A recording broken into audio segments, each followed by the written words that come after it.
All right. And hey, folks. So, how are you guys? Remember that first time you saw a Meteor app? I'm sorry. Let's get back to this. Do you remember the first time you saw a Meteor app update itself in real time, almost like magic? That feeling of effortless reactivity changed the game. Now, imagine a framework promising to cut your boilerplate code by 10 times. Well, that's Wasp. And it's making waves.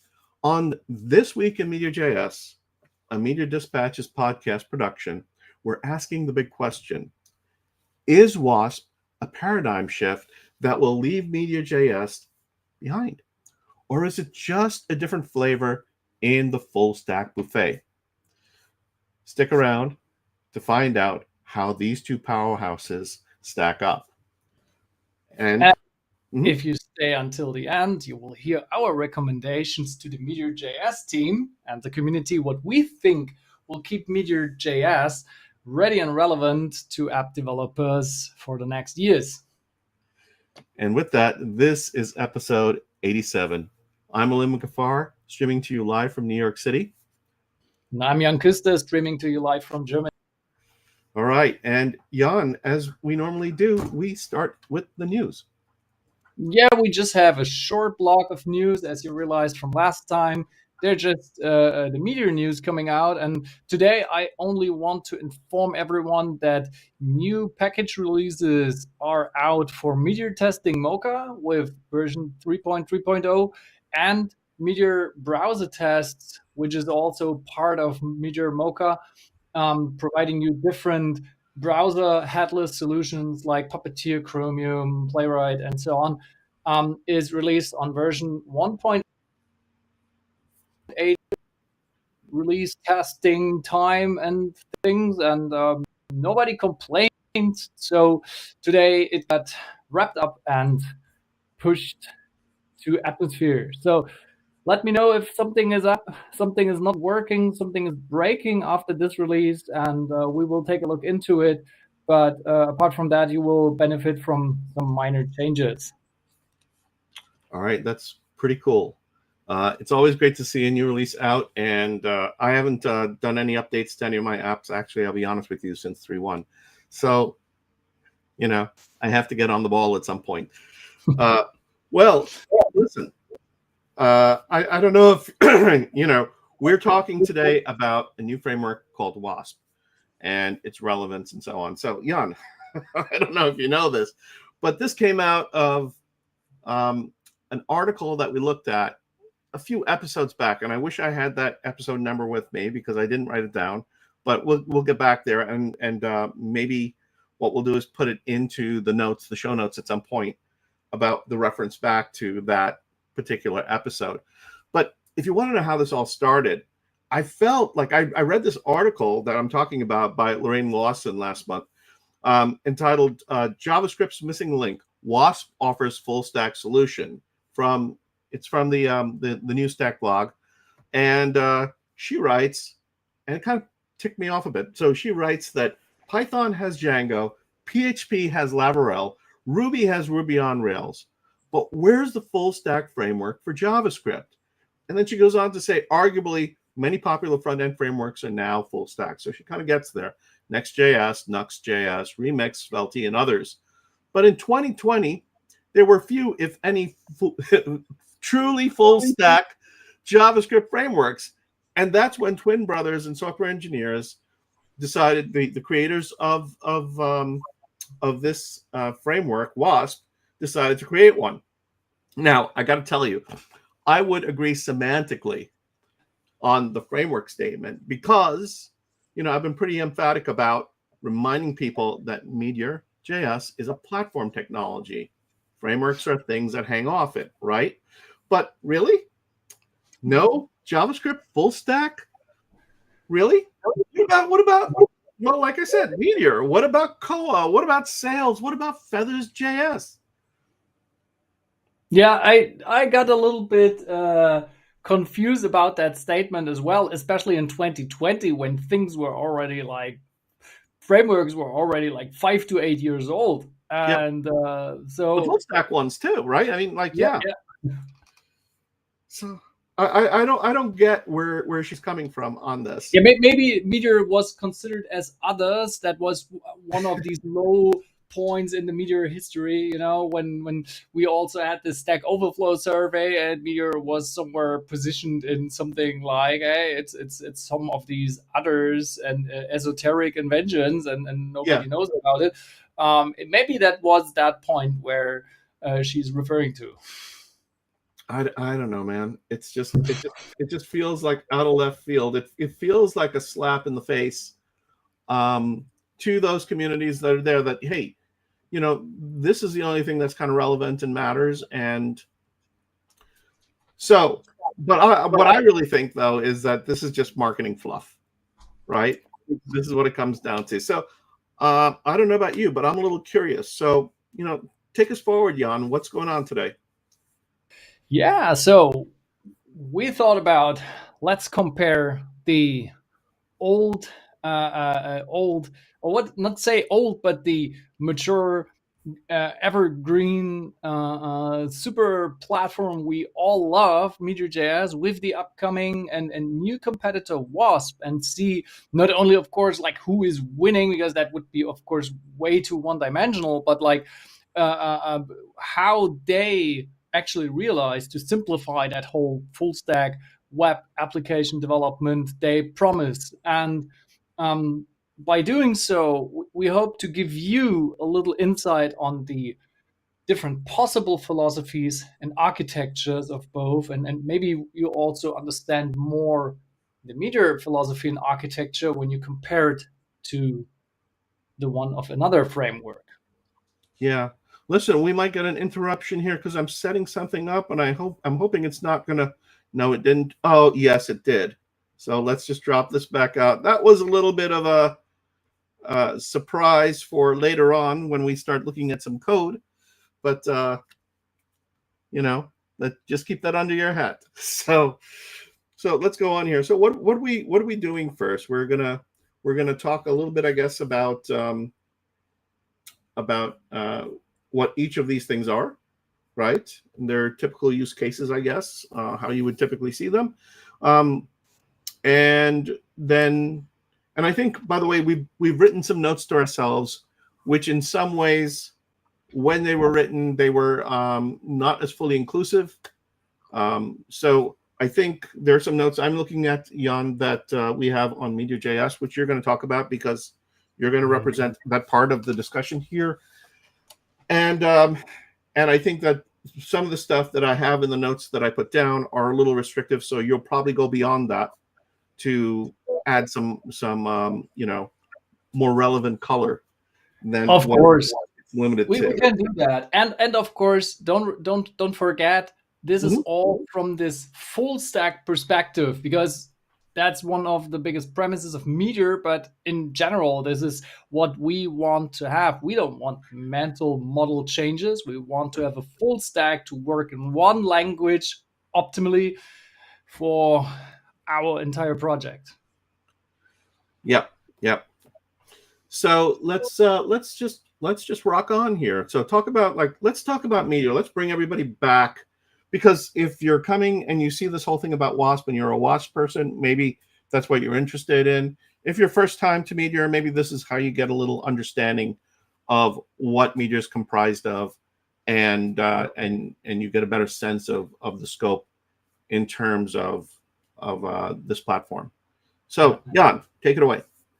So let's start from the very core feature that everybody recognizes even back in 2013, 14, when Meteor was just starting up, skyrocketing, and that is the real-time data layer with DDP as the data protocol based on WebSocket. This is basically the core aspect and the USP of MeteorJS still today, because that's what nobody else have, a own data protocol managing the very efficient and at the same time very determined data flow between the server and the client based on WebSockets.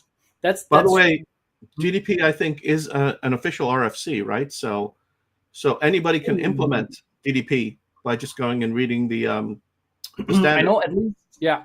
I don't know if there is an official RFC from the IETF, but I know that there is definitely a specification, like a formal specification of the protocol.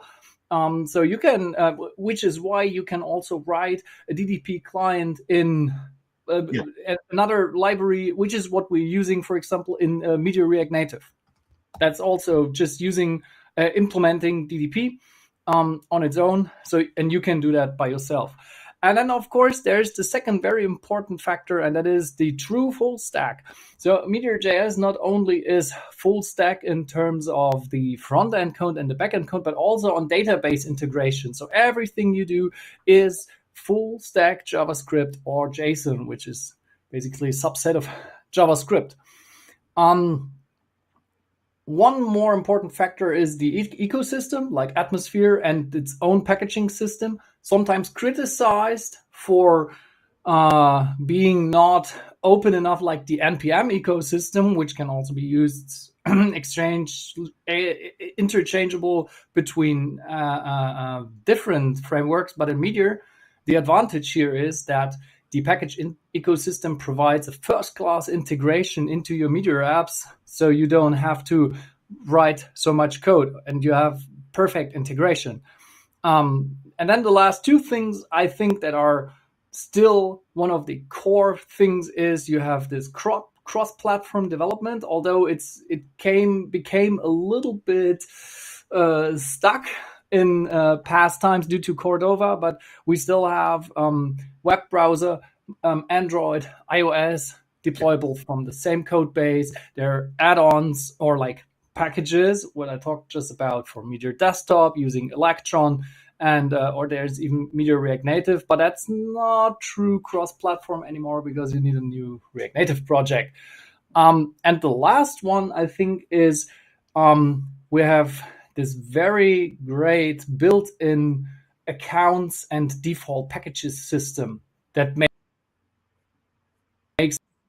the application, including these whole authentication features like login with external vendors, accounts passwordless, accounts multi-factor, and things like this. I mean, account system is, and now also the roles package being in core, and these are just core features of many web applications nowadays. So, and this is just what you usually need. So this is a very abstracted outline of Meteor and the key features.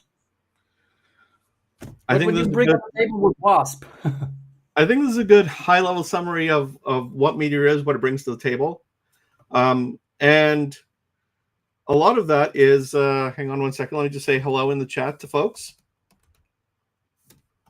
So a lot of that is also driven by not just what you can find and read also on the websites, but from our own experiences, which I think is really important. Now, I'm going to have to admit that I have not played around at all, really, with Wasp. We've spent a lot of time looking at their documentation, reading about it, and going through their marketing material.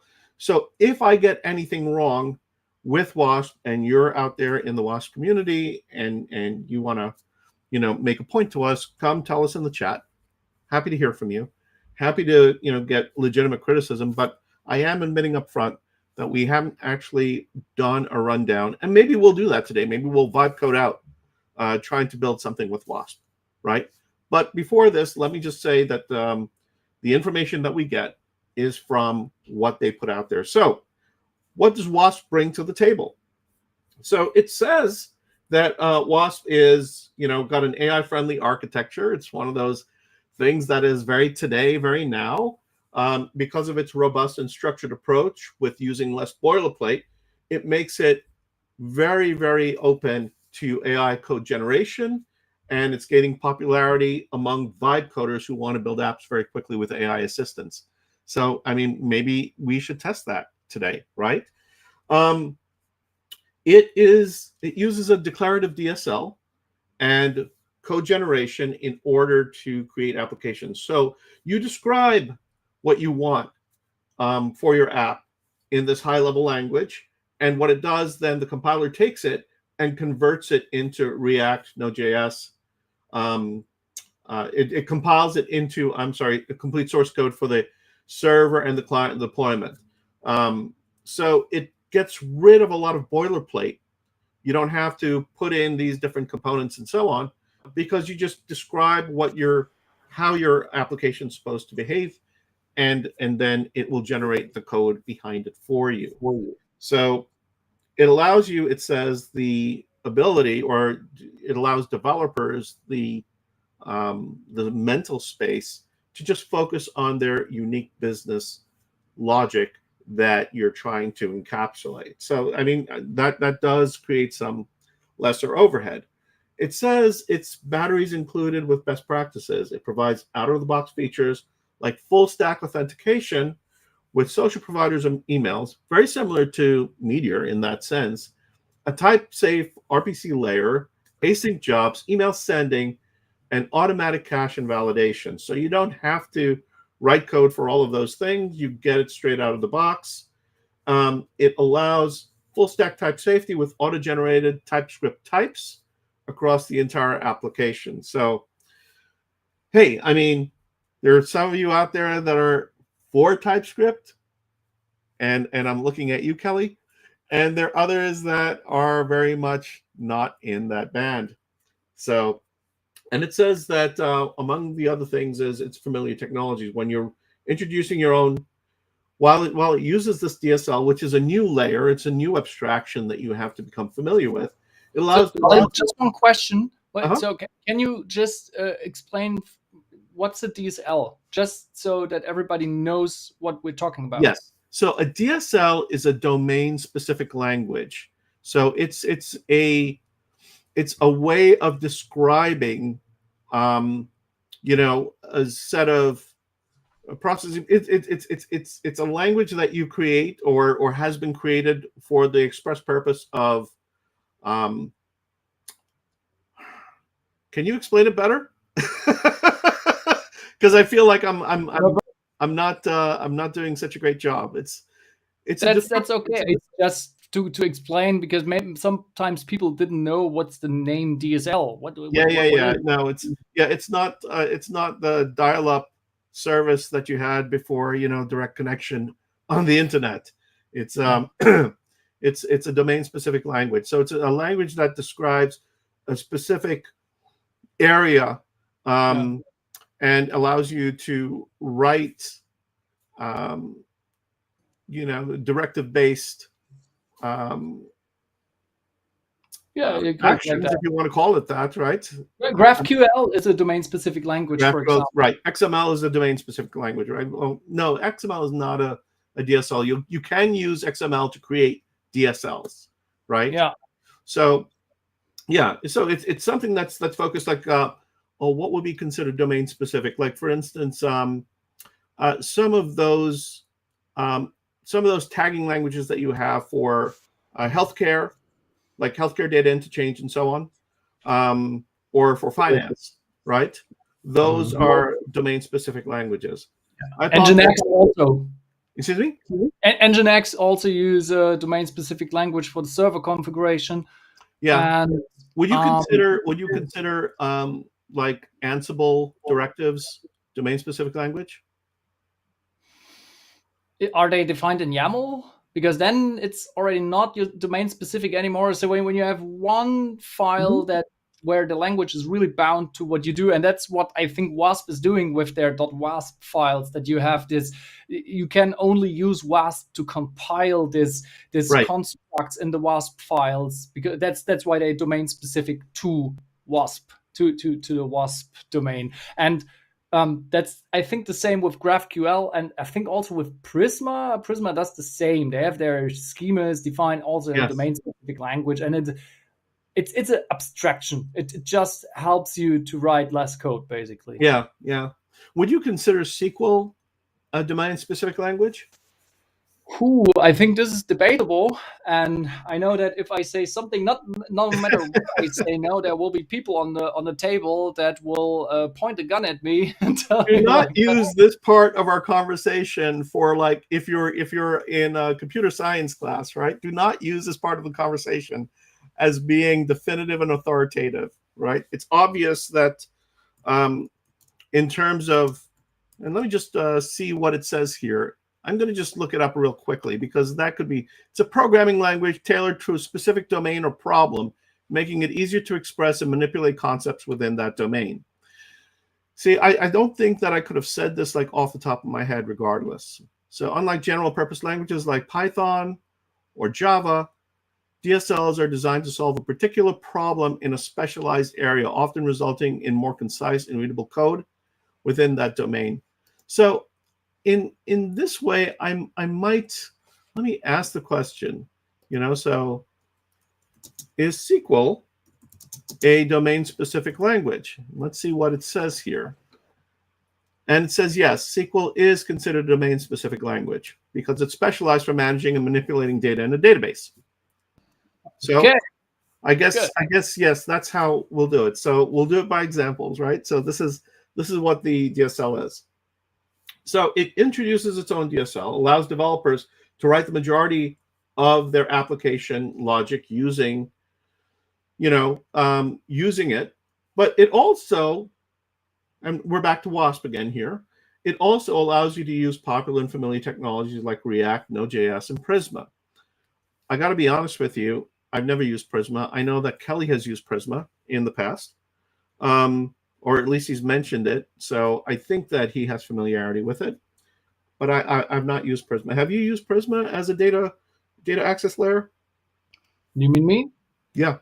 No, I did look into it because it's part of mostly the de facto ORM standard nowadays when you use SQL, but I like to prefer to avoid SQL. And if we have to use it, I like to, delegate it to someone else. So the delegate pattern is very strong with me in SQL.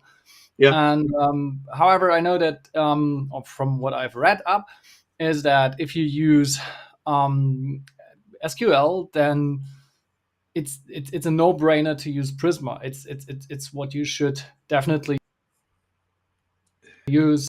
Being stupid, manually connecting, and Yeah. So I have Kelly here saying I can't quite read it because my screen is small. Where this is, and I really should get. I'm gonna declare my age again and put my reading glasses on, which I was trying to look very young and sexy today, but now I'm looking like the old librarian, with these glasses on.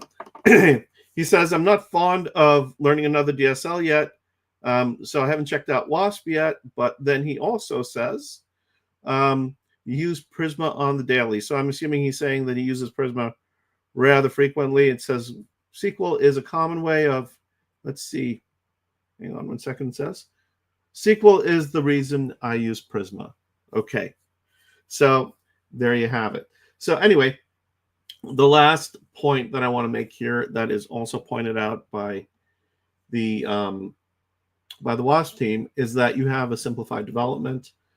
Simplified deployment. It aims at one command deployment throughout its CLI, generating Docker files and handling environment variables, making deployment to various platforms, Railway, Heroku, Netlify, Cloudflare, pretty straightforward.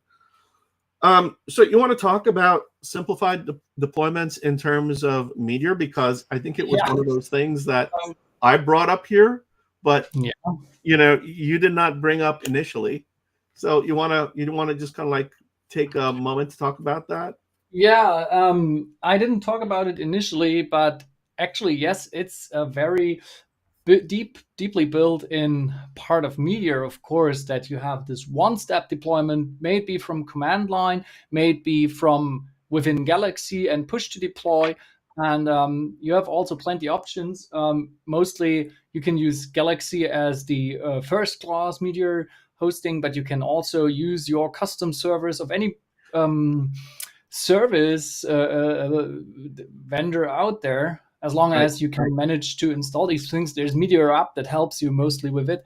And there's one thing I haven't said about this one-step deployment, and this is something that many competitors don't have actually, and that is when you deploy a Meteor app, it's all running on one port and one server. You don't have to deploy a server and a client app, because it's common to deploy both. And for Wasp, by the way, it is the same. You have a server and a client app. And in Meteor, you just have your Meteor server bundle, which is also serving the client app to the client, and the database, of course.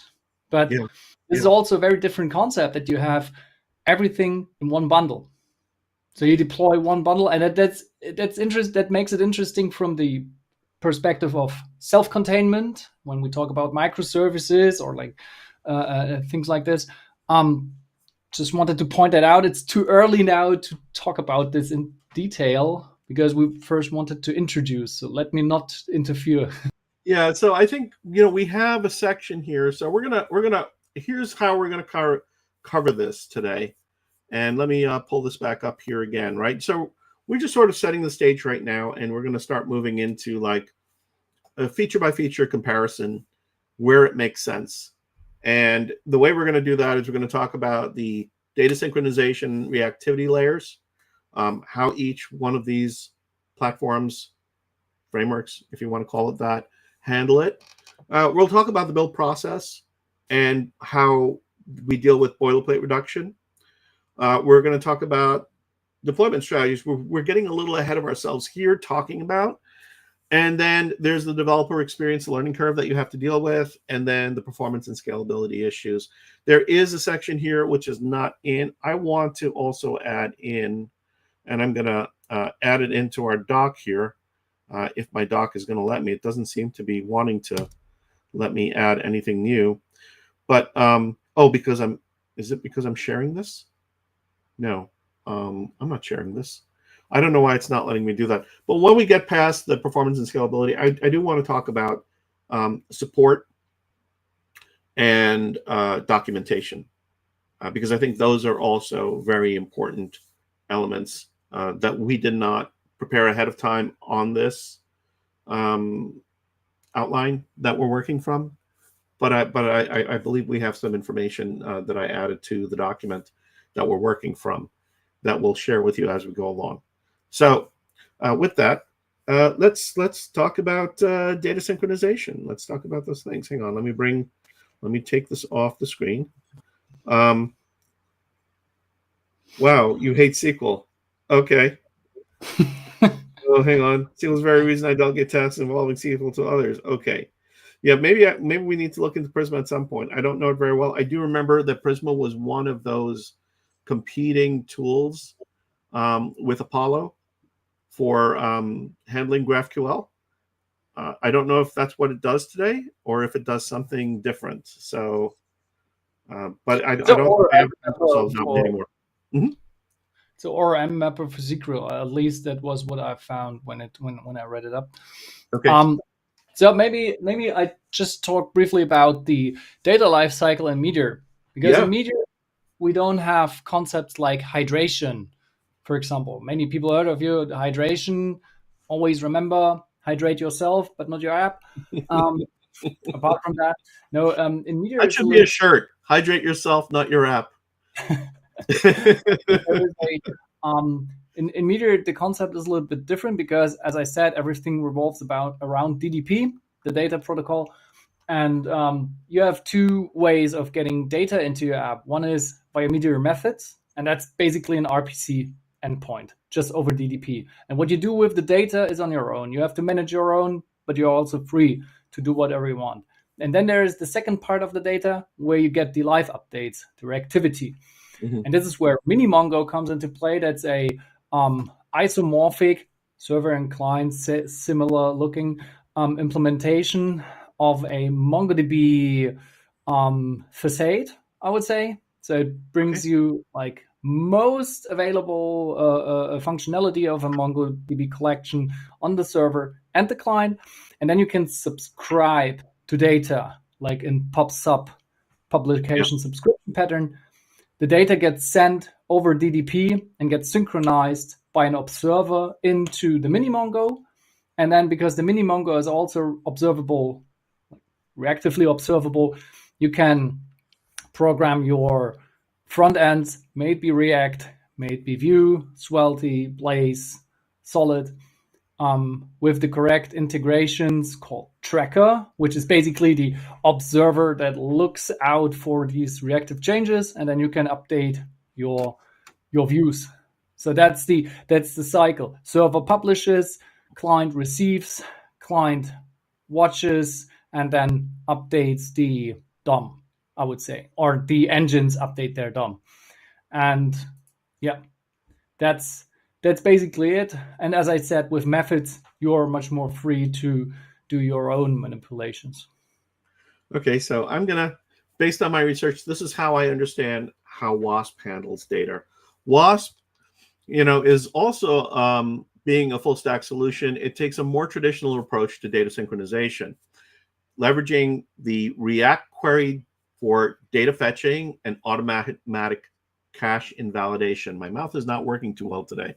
It uses Prisma for defining data models and interacting with a Postgres SQL database. Or if you want to use another database beyond another SQL database, you could also do that. Queries and actions are defined in the .wasp file and implemented as Node.js functions and are type safe and easily callable from the client. While Wasp provides automatic CRUD operations and full stack type safety, it does not offer the same inherent automatic real-time reactivity across the entire data layer as MeteorJS. So, DDP gives you that, magic richness in terms of the updates, but you don't get that out of the box with Wasp. So developers would have to typically implement these real-time features using WebSockets or other mechanisms on top of Wasp RPC layer if needed, similar to how you'd have to do it in any other React or Node.js applications. So the distinction that I perceive, and Jan, keep me honest as we go through this, is that Meteor's reactivity is deeply embedded as part of it's part of its identity, right? It's embedded in the core. It's almost the default behavior. It is the default behavior, I would say, of Meteor. There you are going to get some kind of automatic reactive behavior out of the box. But if you wanted to do the same thing with Wasp, you have to go build that yourself. It provides a lot of tools for efficient data management and type-safe interactions. But really, the real-time updates are very, very primitive, similar to how you might find in Next.js or Nuxt.js applications. And that has an impact on the developer experience, especially if you're developing applications where you're looking for real-time behavior. So just to be fair here, just to be fair, so we can say, like, definitely Meteor has really a default or a core for real-time web applications, real-time and reactivity, and Wasp is more about data handling and data validity, because that's what I think it's most core part here: proper cache handling, full type safety across the whole stack, and so on, which is in turn, of course, something you would have to implement on your own when you're using Meteor. So I think they outweigh both each other, and it depends heavily on your use case, what you actually want to realize, what kind of application you're going to build. So in a way, these are complementary behaviors in terms of data handling and data and and data validation, right? Data integrity. Yeah. So that's So let's move on to the next thing. I think one of the next item here on our list, and I'm looking at so many different screens right now. It's not funny. No problem. Yeah, here we go. So I've misplaced the topic list. I closed it. So that's not smart, Alim. No problem. I can introduce. Yeah. So the next one is the build process and the boilerplate reduction. So, how does Meteor handle this? So in Meteor, first of all, it's bundling and this whole thing of getting your code transformed to something executable. That's all automated, and I think it was one of the first frameworks in the JavaScript ecosystem that had this experience just out of the box. You just install it, you write your code, you say Meteor run, and everything builds, and it's just done for you. However, we have to say that Meteor's build system is the core build system is also containing much of that legacy code from way back to these times, which is sometimes it's considered very slow. Also considering that it has to pick up certain places for packages, for npm packages, and so on. It's bundling from multiple directions, also keeping the backwards compatibility as much as possible, and that makes it sometimes very slow. And but again, at the same time, developers, and I personally appreciate that I don't have to fiddle around with configurations for bundling. I just want to get it done. And if I really need to some performance tweaks, I could still go into that. And this is why there's also now the Vite integration. So you have Vite as an alternative bundler where you can get much more into the details. Also, Meteor uses Babel as a default and provides options for Babel plugins and things like this. But out of the box, you don't need to do that. Out of the box, it's just running.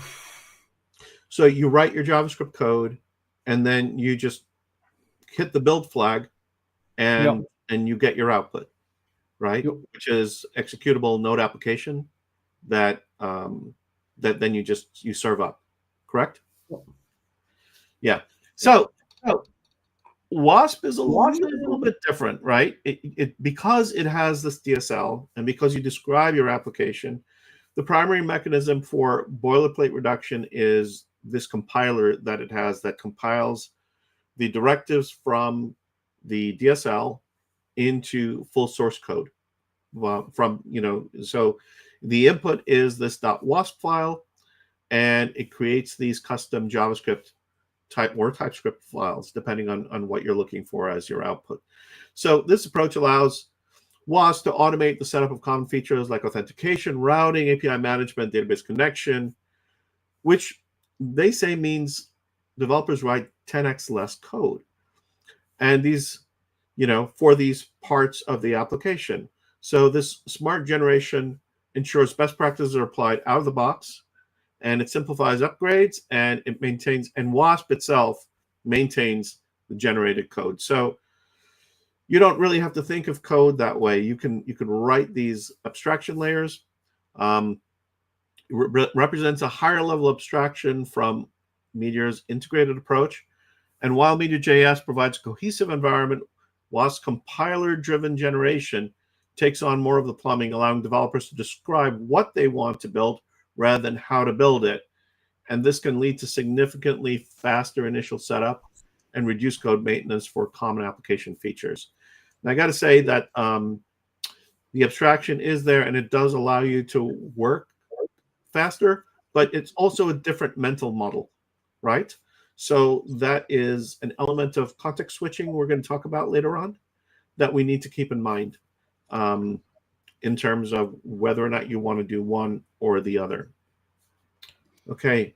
And I'd like to add one thing here, and that is you not only define front-end and back-end behavior, but also you can define deployment behavior there as well, which is something you don't do in Meteor, for example. This is something that is separate from your code writing, your code base. But in Wasp, you can also write certain aspects of deployment that will be generated by the compiler. Yeah. By the way, it doesn't mean that declarative style programming can't be used in Meteor, because JavaScript is open as a language for declarative style programming. So it's just a style behavior. But it's I think. Go ahead. Yeah, I think there is. We have to differentiate between writing your code base in a very declarative style and then passing on to a build pipeline or to something imperatively that just executes these declarations versus, and that's what Wasp does, having static declarations that are actually compiled into code, and then maybe if you change them, getting recompiled into updated code and so on, where you have a very determined valid compiler that definitely produces valid output for you, and that differentiates from when you're writing your own pipeline for your declarative code side. Because I'm doing that actually in Meteor a lot. I'm writing for many of my domain-specific objects that are bound to a database model, but they're also bound to methods. I have a declaration file where this is all coming together, and then they just pass to a methods factory, publications factory, and so on. But that's not the same what Wasp does, just for clarification. I agree entirely, and I actually think that they are right in the sense that, if you are writing declarative statements in their DSL, it's very different than writing declarative statements in your Meteor application, because really, unless there are libraries out there that you're relying on that follow this paradigm, this pattern, you have to write that backend code yourself now. Like, how does the declarations actually execute? And you'll have to do the implementation yourself. So yes, you're writing in one style, but how you fulfill it is something you have to do. And with Wasp, it's the compiler that's doing that behind the scenes. You don't think about the implementation details. Wasp is taking care of it. The compiler is taking care of it. And I think that is a valid and real difference in terms of how these different platforms behave. So am I getting this right to you, or?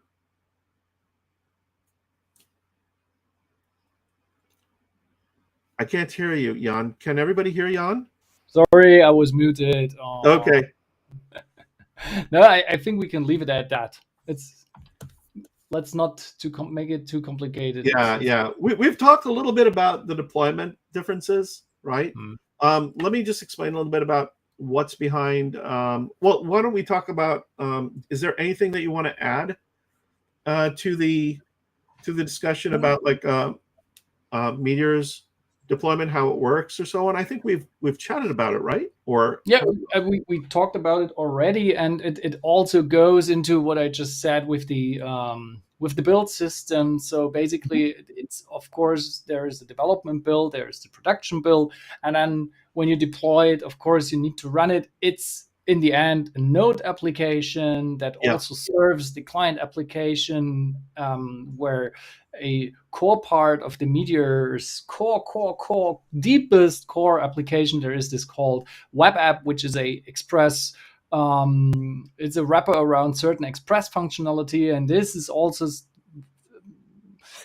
sending to the clients on the first request the entire JS bundle, including the static assets and things, and that's the one that the client executes, making the WebSocket connections and so on. So that's the already the execution in your deployment, but the deployment itself is relying on the build that the Meteor build system produced, and then is wrapped in Docker containers when you use Meteor app, or it's very likely also wrapped in Docker containers when it's running on Galaxy. And but it's under the hood, it's a node application. And on top of that, because we're using DDP, there's also the consideration that if you're doing some really high volume scaling, you might want to use an external service like Redis Oplog, and that is a separate setup that you would have to do. So it's not a one-stop deployment when you're considering some of these other things, but when you're thinking about entire system architectures, those are things that you are going to have to consider. It is part of the Meteor environment, but I would say that if you were to say, well, you have to deploy Redis Oplog and configure it separately, I think if you're dealing with like any kind of hardware load balancer or software load balancing system like NGX, you're going to have to do that separately also for Wasp. Let me get to Wasp and tell you what I understand is part of their bundle when they're doing a deployment and how that works, right? So Their apps consist of a Node.js server, a static client, and a Postgres database. Each is deployable independently, but it offers a single command deployment through its CLI, its Wasp deploy, which handles the generation and deployment of the database server and client. So you can get all of that done, and it also sets up the environment variables. I believe this is also true because with Meteor, right, you can set up your environment file, and that would be deployed also with your build. So there's some similarity there. It supports deployment to popular SaaSes. I'm sorry, not SaaSes, but PaaSes, as they say, platform application as a service providers. Like one of the ones that they mention is Fly.io. I'm not familiar with that at all, but they've got Railway, Heroku, Netlify, and Cloudflare. I didn't see any mention of AWS, but I assume it's there, or Azure, or some of the bigger ones out there. Developers have the flexibility to customize the Docker file that's generated for self-hosting or doing some more specific configurations. So it's very flexible. So you have your one push, Wasp deploy that'll give you a standard setup, but then you can customize it as needed. So there is that. So yeah, I think this is something. The idea of like just getting your app up without having to do a huge amount of DevOps configuration is really something that frustrates developers when they have to actually do a lot of those things. So part of the developer experience is being able to do these one-step deploys. I think it's great that they do it. And it's a wonderful thing that they're thinking about that. So what is your thought with regard to this? I don't know that their experience until we try it, right? I don't know. Of course. That's one thing. Definitely. Learning curve in DX is always one thing. I personally, that's why Meteor was my initial choice, or our initial choice back then, is that I personally dislike to have these mental model switches from between programming languages. What you usually have when you build in a non-JavaScript web application, like with Python, then you have your backend with Python, but in front end you have JS and HTML, CSS. Yeah. When you do that with PHP, it's the same. Do that with Ruby, it's the same. Unless you do very static stuff that you never have to get really interactive. Yeah. Cares. But if you do complex switch web applications, you want to have JS. This is where I want to have JS across the whole stack. And there's at least, it would be, for me, I think it's doable. That's what their job is. I think their job, what they're doing at Wasp, is to make it easier to have these context switches, which is why they introduce a very easy to comprehend DSL. You have to language as well. You have to understand it. You have to read the additional documentation for the DSL. And the same goes for Prisma, of course. I mean, Kelly already said, like, he uses Prisma because of SQL, but in the end, you also have to learn Prisma. You have to learn how these things work. They have all their specialties. And the less I have to learn things like these, the more I can concentrate on providing features and providing code. On the other hand, I also understand that these tools, especially something like Prisma, they are de facto standards, and many developers know this nowadays when they work with SQL.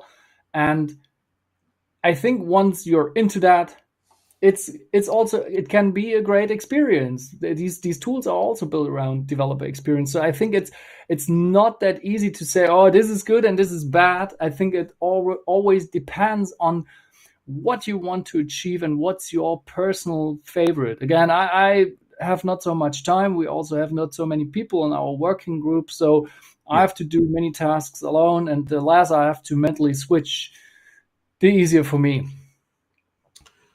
I agree. There is, so if we're talking about developer experience and learning curve, WASP says that it aims to be the best possible developer experience by reducing boilerplate and providing a robust structure. And yes, you mentioned just now that it really has a simple to learn, relatively intuitive DSL that looks a lot more like how you'd write a SQL statement, or what you'd do in terms of describing something with a JSON structure. So as far as the configuration is concerned, it's aiming to be you know, as low as possible in terms of the learning curve for that.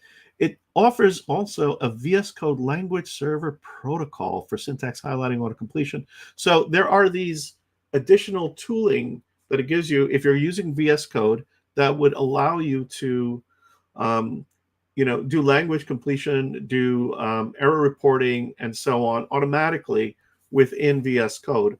And that is also, I think, a great benefit to developers, is having these automated features when you're writing your code to help you figure out, what you should write next, or if you have some kind of syntax error and you need to make some changes. So, their view of this is that this is great for rapid prototyping and building SaaS applications.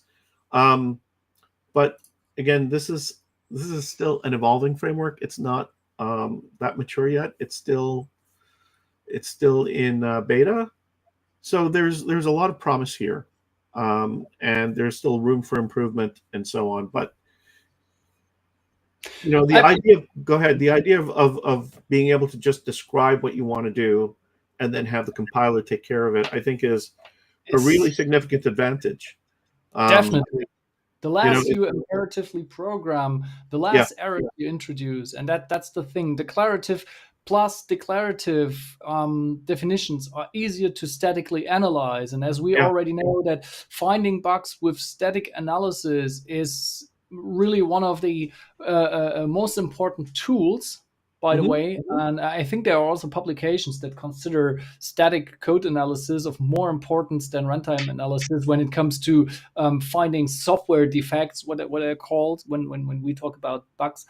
And I think the idea to have a more broader view of your architecture in terms of a static declaration is awesome. And I think I will get to that later on, why Meteor should also think about these kinds of concepts. But there's another thing I just wanted to emphasize on, and that is I just missed that on my take on the developer experience.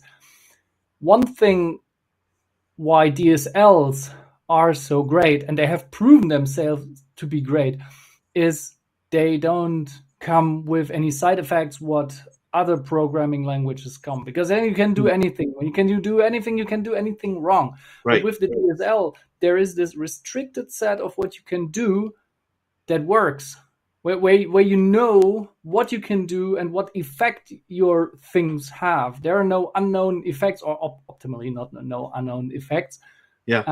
Because that's how the DSL is defined. It's defined to specifically provide an outcome of your great. It works. Declaration. It works with HTML. It works with CSS. These are also domain-specific languages, and it works well for them. For CSS, depends on how, if we want to talk about that. But it's learning CSS can be a big pain. But apart from that, they're fundamentally successful because of them doing just for this one purposes. So I can imagine that if you mastered the DSLs, then there will be a huge benefit to it, compared to learning a huge code base and its dynamics and how it works. And oh my God, where is actually my pipeline? Where is this actual piece of the pipeline running? So it can be a big advantage, and I wouldn't throw it away. I would consider this.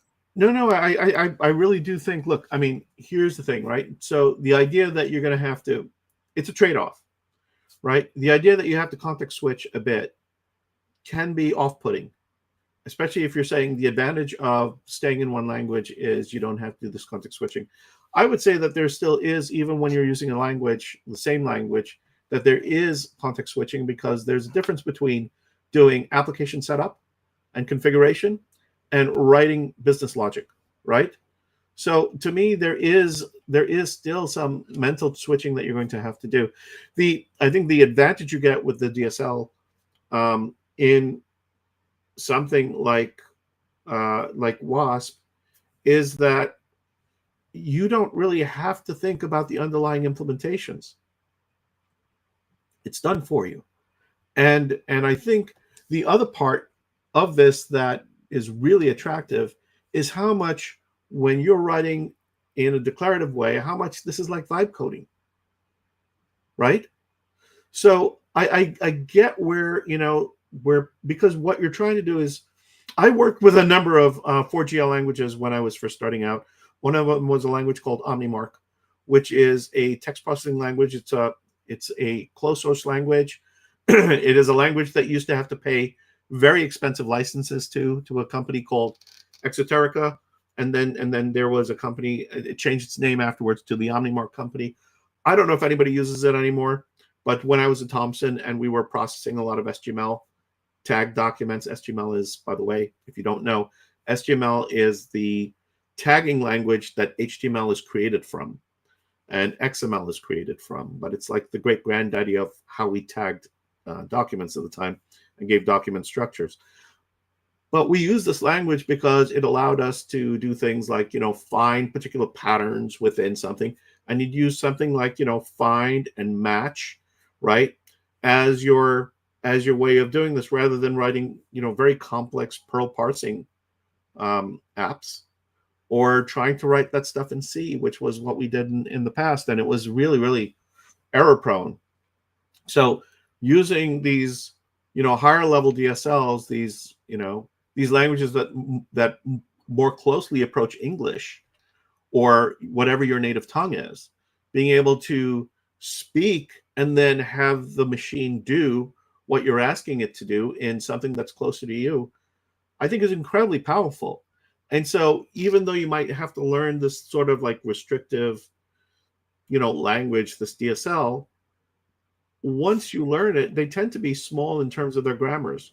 And once you learn it, then the ability to kind of take the idea and then to declare what you want and then have the machine figure out how it's going to execute that is incredibly powerful.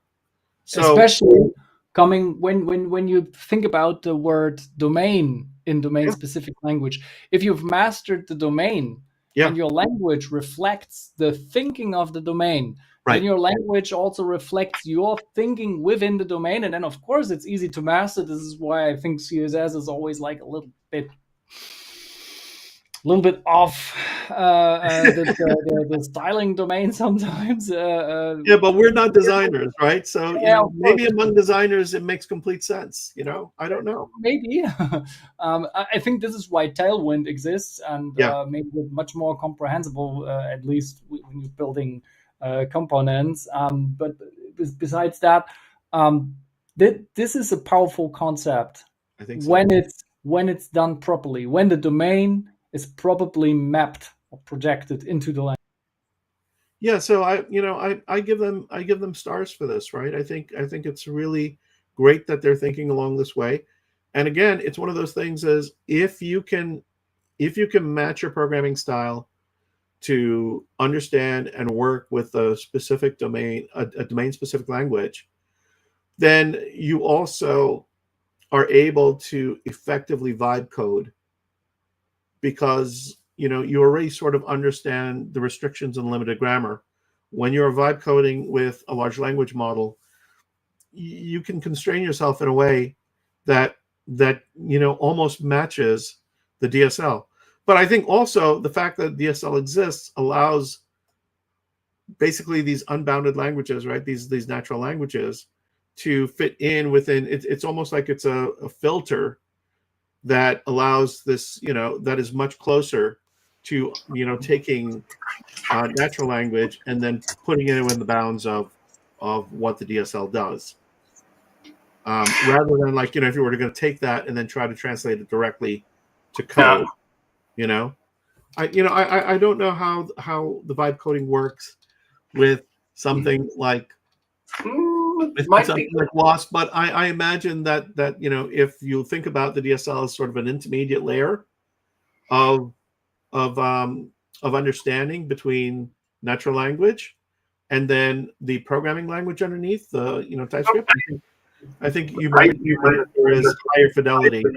I personally think that it would be even greater to have a DSL specifically designed for AI that translates into some kind of JavaScript code where it helps to create better code with the AI. I mean, we all talked about this topic. I don't want to roll out the AI topic today because this is just too dominating. But I think that would be an interesting approach as a middleware solution between AI and actual code output. I think it might, and by the way, if I build on that for a second, I think it might allow for using smaller language models if you have this intermediate layer, right? That's there. So, you don't have to have these models necessarily that are, trained on everything, because you'll be closer to, if you have a model that's more closely, has an affinity towards programming, then if you have this DSL layer and it gets you to the output code, I think that filtering structure, because one of the things we do, I don't know if you do this with LLMs, but I try to constrain it. I basically say something like, I create a system prompt that says, you are an expert JavaScript developer, right? With a deep understanding of the language and the variations in it, right? And I do this because when I do generally, I just ask it a coding question, I can get all sorts of weirdness. But when I try to restrict it with a system prompt, it gives me better results. And I think what it's doing is it's kind of like, filtering into that very, very large language model on that specific domain that you're asking it to do its lookups from, right? And so to me, it seems that if you already have a smaller model that has that is more bound to just programming, right, and concepts like this, then having that DSL that gets you into it is almost like behaving like the system prompt, Yeah, and that's I think also from a sustainability and environmental perspective, this is also something that should be considered, because I don't know how much energy is wasted just on making the LLM constrained to working right.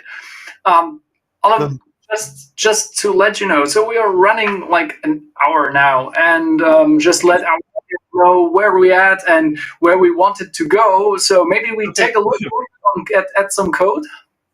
Yeah. Do we want to just talk about the community ecosystem? We'll bring in documentation and so on into this area really quickly if we want to. And then performance and scalability were some other things that we were going to cover. Do we want to just skip on this for now and just go and take a look and see what the code looks like? Yeah, I think that might be a good idea now. Okay, all right. We're running a little hot, a little long.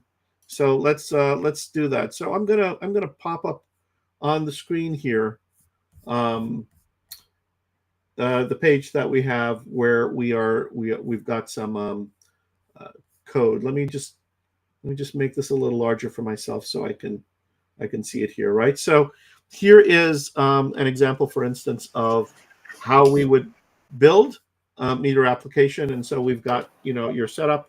It's a number of different steps, not too many, right? You basically you create, if we're going to create a simple chat application as an example, you would create your project by doing Meteor create, right? Our favorite. I know everybody else that is probably here from Meteor is going to be like, React, man. Everybody uses React, but not all of us like React. So, if we want to build something that just uses Blaze, and then we create the application, we give it a name, right? And it will generate some boilerplate code for us, and we would just CD into it, and then we would add some additional information here to set up our accounts. Okay, so you would add accounts, and then after you would do that, you would do a Meteor install save. Do we still need to do bcrypt? Yes. There is now Argon 2 as an option, but the default, I think, is still bcrypt. Okay. I think we have Argon 2 since 3.2 also as available hashing algorithm for passwords. And so we do this in order to salt and encrypt the passwords that are saved in the database for users, right? And so we create a file called the chats collection, right? We put this code in. You want to talk this through rather than me? Yeah, I mean, we can create this chats collection, and then we need to publish the chats collection. Although you can see that we missed that since Meteor 3, these are async functions. Yes. So this is still the old code, but I think the most of you will get it. It's just for an overview. So you have a publications file publishing all chats. So you, of course, would have to filter it. And if you want to have channels and stuff, for now we just consider one channel and all chats. Then you have a method, and where the current user, which is the logged in user, is sending a message, and then it will get the text inserted into the method by the user, and of course by a given date. So we can have this sorted by date when we want to display it to the user. That's it. That's the most basic thing, publish the chats, insert a new message into the chats. And then, of course, we want to have a UI where you have to subscribe to the chats, where you can list all the chats sorted by creation date, so the chat is in the right order. And then the rest is mostly the same code across all front ends. You need a login page or some kind of login handler. You need to render the message, and that's it. Yep. You need, of course, some UIs for where you enter typing your stuff, and then on the server there is a file that brings everything together. That's it. Yep. By the way, don't use any seed usernames and seed passwords in the code. I don't know where we picked that up. There's Meteor settings for it, and even then, you should use the emailing system to send to the user by email a password reset code. But apart from that, yeah, this is just example. Yeah. So let's take a look at the Wasp example, because I think this is what I like to see as how we go with it. Yeah, so the example I got was not the same, and I think this is something that if we do a follow-up to this, we should probably just take a reactive shared task management application, and that's what we should use for both to see what does it look like to build one, and how much code it involves, and where does that come in.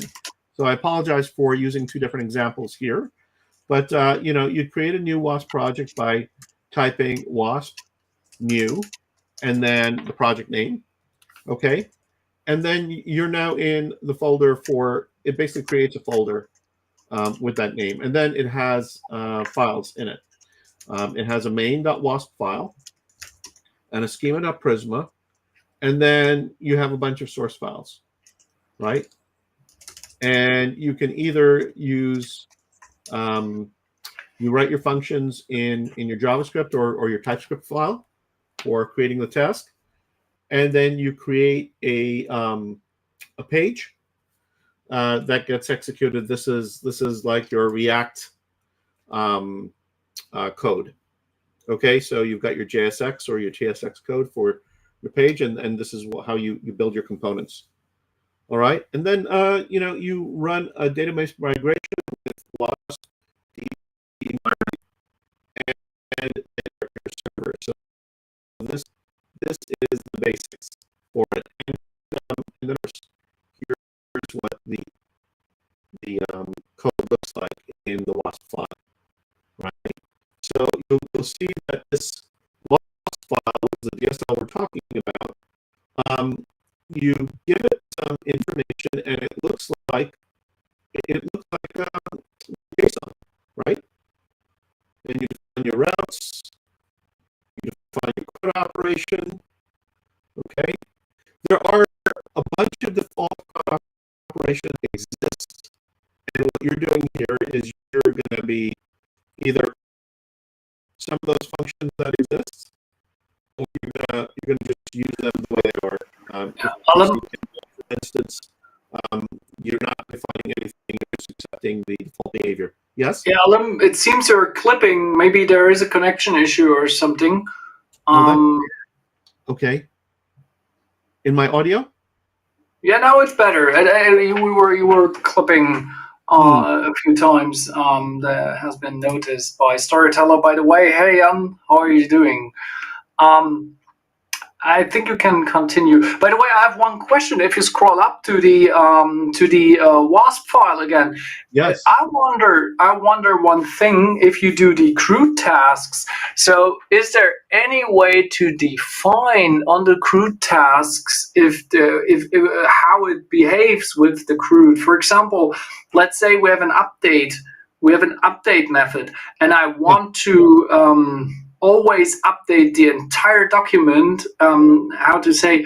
Um, I think, and I just want to know: are there any configurations available for crude, or is this just a fixed logic? That would be interesting. Uh, Let me check in the documentation quickly. Yeah. So Um, I'm gonna share this tab. So we're at the Wasp website, uh-huh. and there is documentation here about how you would go about making some changes, right? Mhm. Or customizing it so that you don't just use the default behavior. But the magic, as we have Mhm. magic with Meteor, as you know, with Meteor you can do the what was that, the publish all feature, the auto Mhm. publish feature, right, where Mhm. everything becomes reactive. You know, Mhm. I think in the same idea is that you get some basic behaviors on how we do updates, how we do Mhm. gets, and so on. But if you want to modify that in some way, you can do that. And in the same Okay. way that we can, like, we can say, well, here we have reactive vars, and we can turn the Okay. reactivity off. I think But these it's have to the be same idea. implemented, right? So if I want to deviate, then I have to make my custom You implementation have to again. do your custom implementation. Yes, exactly. Okay.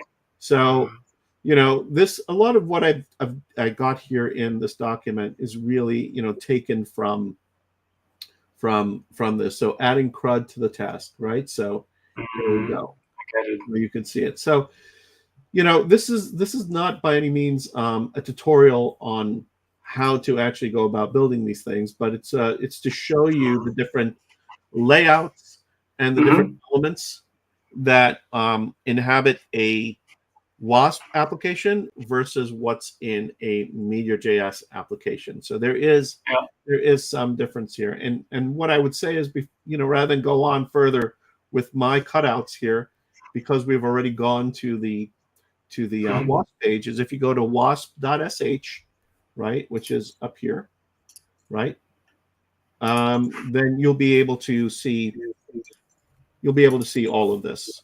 Oh, they can't see. Hang on. So how do we do this?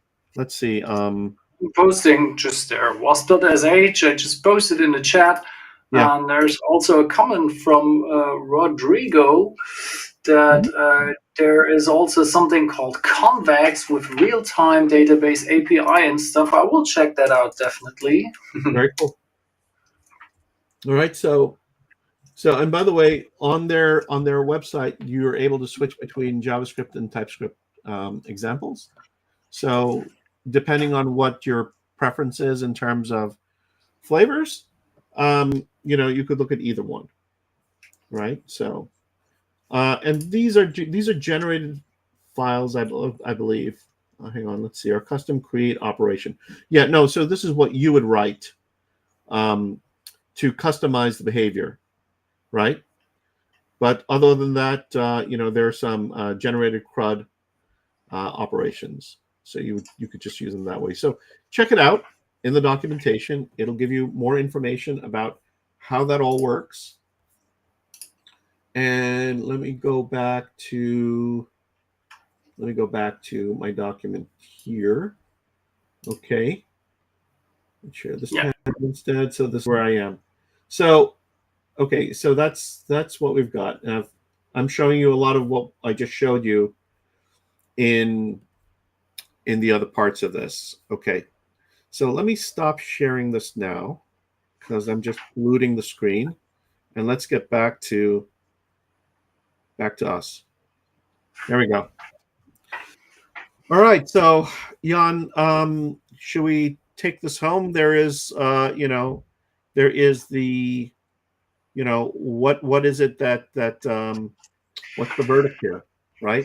So, so I think we have to consider, and that's what always is with frameworks, we have to consider definitely the use case. So this is very important that if you want to have your real-time capabilities not baked only into a part of the stack, but into the entire stack, then definitely you should be with Meteor, because there you have the reactivity from the database up to the client, everything provided by the framework.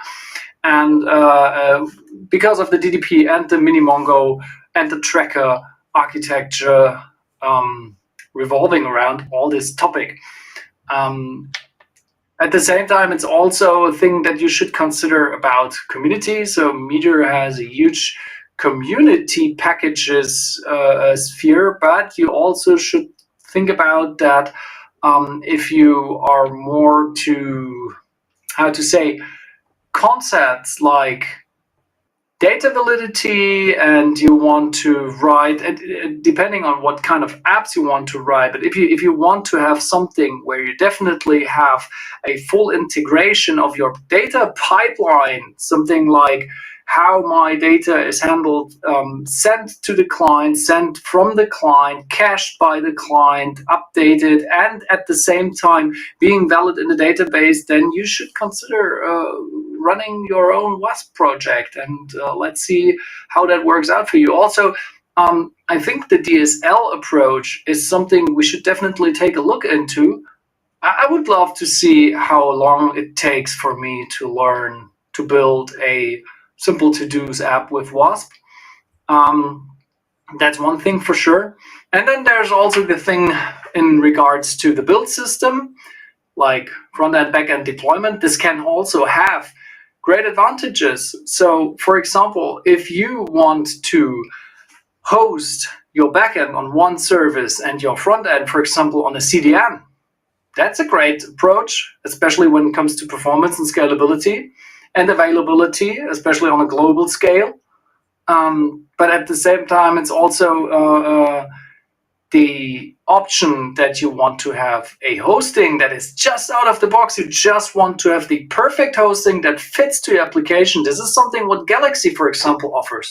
I'm not doing advertisement. That's just what Galaxy offers right now. That's not a sponsored sentence. That's just how it is. So, and Alim, anything from you to add, just as a verdict? It's not a final. Yeah, listen, there was no way this was going to be a head-to-head thing, right? In terms of comparison. Look, if you're interested in real-time systems, if you're interested in building applications in a mature environment, I think there's a huge benefit to being with Meteor. That said, there's a lot to love about what Stack is doing. I'm sorry, what Wasp is doing, and I think that they're playing with ideas that are very current, very modern. Some of these ideas have been around for a long time. I love the way they're implementing it, though. Right? I like their idea of using a DSL in order to generate the code. I remember Ben. What's Ben's last name again? Who used to be on the Meteor team, MDG team. Do you remember? Yeah, Ben Newman. Ben Newman. Yeah, Ben Newman loved writing. Code that generated code, right? Code generators. And in a way, working with these DSLs, you are working with a code generator with a compiler that takes, that DSL and then turns it into some kind of executable code.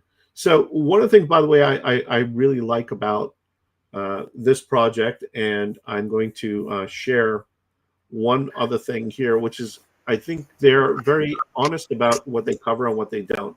They say which is good. It's best used for building full stack applications like Airbnb or Asana. Hey, listen, they're nothing if not ambitious, right? The quickly starting a web app with industry best practices.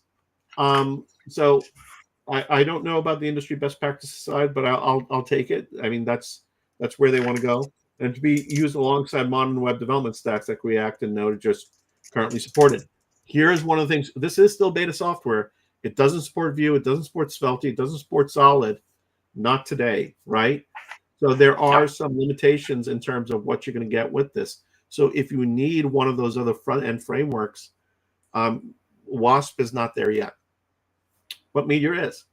And then what I really love about their documentation here is they tell you, don't use Wasp if you want to build static presentation websites. That's not what they're about. They're great about saying that this is not who we are. You know, don't use it to be a no-code solution. Now you have DSL. You're going to be able to do some things with that. You're close to English, or whatever the language is that you want to declare, but it's in English, right? So you're close to English on this, but still elements of it where you have to write your React components. So you have to know JavaScript, right? You're still going to be doing elements of your application in a language. It's not a no-code solution. And it's not going to be a solve-it-all tool in a single language. Now, I don't know if this is a dig towards Meteor, but you know, it's one of those things where we say that JavaScript is the unifying language across the server, the middle tier, and the back end. You know, your queries in MongoDB are based on JavaScript, right? You know, MQL, as they call it, is JavaScript based. You can actually execute JavaScript code in a MongoDB query. So that's, you know, that's all part of it there. But they're very clear about who they're not. And I actually like that about them. Yeah, and totally agree. Let's see if it lasts, because quite often your customers, the users out there, try to bend you to what their needs are. And, you know, if they're like, well, you know, we have these hierarchical databases and we will use some kind of, you know, specific type of lookup scheme or whatever, and you don't employ that right now, we'd like you to do that instead. I don't know. I feel, by the way, I feel that pressure in Meteor when I hear people saying things like, look, I mean, we should have server-side rendering, you know, in Meteor, like right out of the box, right? And I think that that is something where you might have to say, well, is that who we are? And that's I think, Alim, this is a good opportunity to get into what we promised in the beginning, that I and you, that we are providing some input to MeteorJS, the MeteorJS team and the community of how we can get Meteor staying relevant for the next years, considering what Wasp offers right now. And I personally would definitely go with what you just said right now, or what you were appreciating in the Wasp documentation being put into the Meteor documentation. When to use Meteor, what is its best use for, and when you should avoid Meteor to use. For example, if you want to hydrate your apps, then you might want to use something different. But in the end, you know the term already. I will not repeat it. And there's a phrase in marketing, like, if you try to be everything to everyone, you're nothing. Right? And that's what I think personally, and also coming from what we looked here, is that if Meteor doubles on the maybe Alim, can you get us both back into the screen so we can talk a little bit about this? Yes. One potential approach definitely would be to double in on the reactivity and real-time thing. This whole real-time reactivity baked into the application out of the box and on the entire stack. This is just a USP, and that should be continue the USP. You know, because that's what makes it different, and that's where it shines. There are other things for optimization here that should go along with it, of course. For example, there is still no 100% great support in Meteor for real-time collaboration, because this just goes beyond adding data to the server and republishing to all clients, because then you need certain algorithms to merge the data in a conflict-free way. It's called CRDT. There's also another approach calling OT. These are totally not supported yet, but these are crucial parts of collaborative real-time apps, for example. And there's another thing that I've heard and could be easily solved. There are lots of devs out there that just don't want to use MongoDB, but that would go against, like, if we would say, if we get rid of MongoDB, then we don't have this super everything is full JavaScript stack. And I think the go-to solution in long term is definitely FerretDB, because FerretDB offers the MongoDB API, but allows you to run also SQL in the backend. Yeah. And that would be the long-term go-to, in my opinion, for Meteor. And would also give FerretDB a huge boost, by the way, if that would be the official supported in a framework. The DSL approach is definitely something that should be considered, because I think the benefits are clearly on the table for so many things, from the build system to CRUD to configuring things like accounts and so on. You can do so many, sorry for the term, you can do so much crap when you program your stuff wrong when it comes to accounts and security related issues. The more you can abstract into a DSL here and have valid tested code doing the chores for you, it's just a benefit for everyone. And of course, then we can all start doing our true vibe coding experience. When we have a DSL for Meteor. So I would definitely not throw this DSL thing away. And here's the thing, like I like that also as an approach to say, you know what, if type safety is being offered from TypeScript, and by the way, I noticed that there is now a native TypeScript compiler that's out, right? So the thing is, like, maybe the better thing is not to leave it to the developer to have to say, oh, you know what, I'm going to have to learn this, and then what I'm going to have to do is I'm going to have to transpile, and it's their headache. Just take care of that under the hood as part of Meteor, right? Yeah. Don't worry about, you know, what flavor of JavaScript you're using or what flavor of TypeScript you're using, right? Yeah. It's like, don't worry about that. Just learn the thing. We will take care of the heavy lifting on the TypeScript or whatever. Now, I don't say that removes the obligation from you to have to learn these languages, because at some point you're going to have to debug, and bugs show up no matter what, right?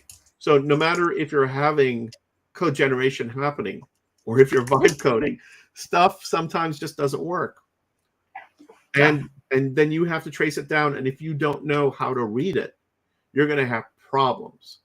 So but I do think that being able to lift, you know, the development. I mean, one of the things we love about Meteor, I think, is the fact that you can go to idea straight to a useful tool or application without a lot of friction, right? There's one thing, by the way, fast idea to tool is also something that I already wrote in the forums as an input.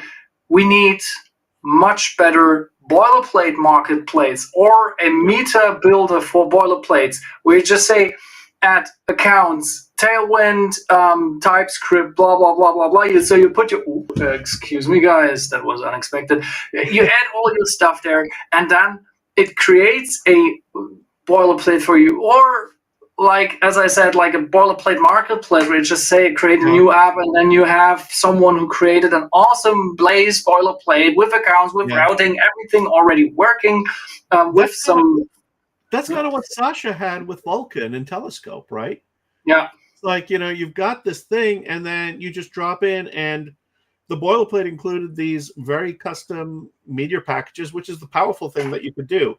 So you could actually create boilerplates as components, you know, in the packages, and then add them. So, you know, here's my framework for an application. I'm creating a Telescope application, and I want message boards, and I just include that, and boom, I have an entire message board. So there have been, I think, experiments and trials and so on in Meteor, and it's proven that it can work. You know, there was one called Meteor Kitchen years ago, Yep. if you remember this, right? So Age old, yeah. Yeah, I think there are ideas there. I think there are people that have been out there that said, look, you know, people want to build things. They don't always want to write code. And the closer you can get them to the thing, and I know that I had a conversation a long time ago with Felipe, talking about, you know, Meteor as a no-code platform. But I don't think that's really where you want to go, right? We're somewhere in the middle where you want to be able to create ideas very quickly, but then be able to go in and customize them, right? Or if there doesn't exist a thing, it covers like 80% of what you want to do, and then you can go in and you can tweak it. I think, again, pulling back and saying, well, you know, if you have DSL structures that automatically create these boilerplates, right? And these are tested and proven, that's really great for the Meteor environment. Now, I'm adding a layer to this. I'm adding the DSL on top of the boilerplate, right? But there are many, many different ways to skin a cat, as they say. And I think this is one of them. But I do think the idea of having this restrictive domain language that says, here is the space that we work in, and so here are the boundaries, and it's well defined. And so you declare, like, here's what I want, and then it generates the code for you. I think you're going to have far more correct code coming out of something like this more often than if you're just left to your own devices to build and then transpile using the bundler, right? Using the build tool. So I think you can reduce a lot of developer frustration by doing something like this. That's you know, I love the fact that they have this DSL, even though I also don't love the fact that it's adding a little bit of overhead, right? Or context switching. But I think it's a good thing. So, is there anything else here that I think also one of the things that that I think is a good suggestion is we could, you know, maybe in our documentation, you know, we don't have really clear, and I've talked about this before, blueprints, as it were. How do you take an application that is going to be, you know, like let's say, for instance, you want to build Discord with Meteor. Like a recipe? Yeah, recipes, right? Blueprints, recipes. Like, you know, how do we do this? So I think the more you can express to developers the different ways MeteorJS platform can be used to build these different types of real-time applications and how you'd build it for scale, the more likely it is that we're going to have deeper engagement in the community and of course see more interesting applications. So, you know, we do have like limitations with oplog tailing, but before oplog tailing, it was all poll and diff, right?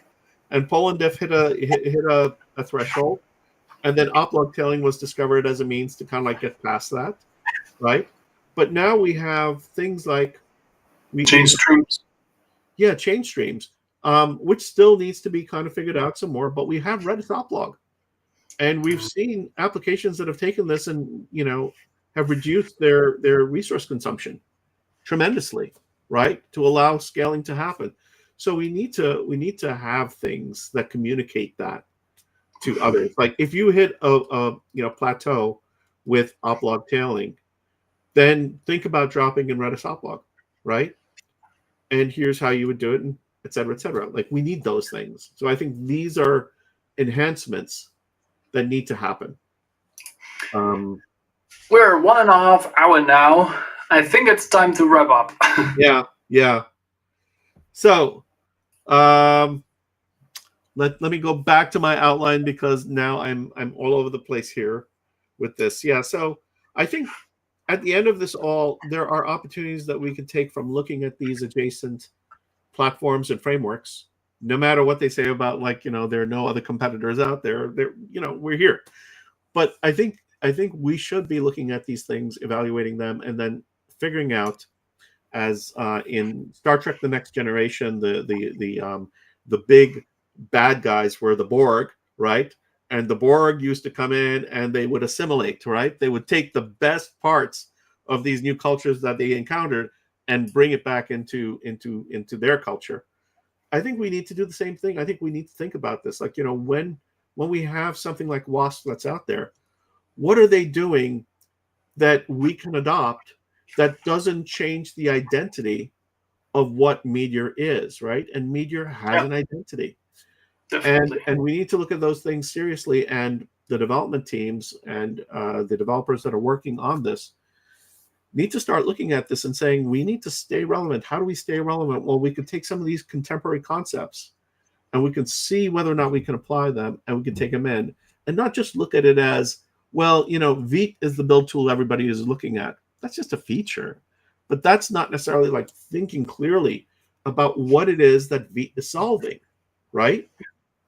So I don't know if I'm being bad at this criticism here. I'm not trying to say anything bad about Meteor or the Meteor team, but I'm saying what we should do is elevate how we evaluate contemporary solutions that people are gravitating to and seeing whether or not it makes sense with MeteorJS, and then figure out how we can apply those concepts to Meteor.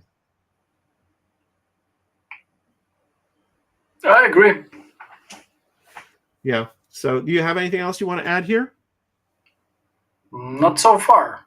I think I've said most of the stuff that I wanted to say, and the rest is up to the audience. And guys, there's one thing we haven't asked for today, which I really like because it didn't interrupt our workflow. Please, if you liked what we did, then hit the like button, let YouTube bubble up a little bit the video to others. And if you haven't subscribed yet, to get these updates, you have to hit this subscribe button, and then there's this little bell where you are subscribing not only the channel but to get the messages, because then you will be notified when things occur, like this week on Wednesday, where we just dropped the new episode just for the sake of dropping an episode that was on Wednesday, and who was subscribing that got notified.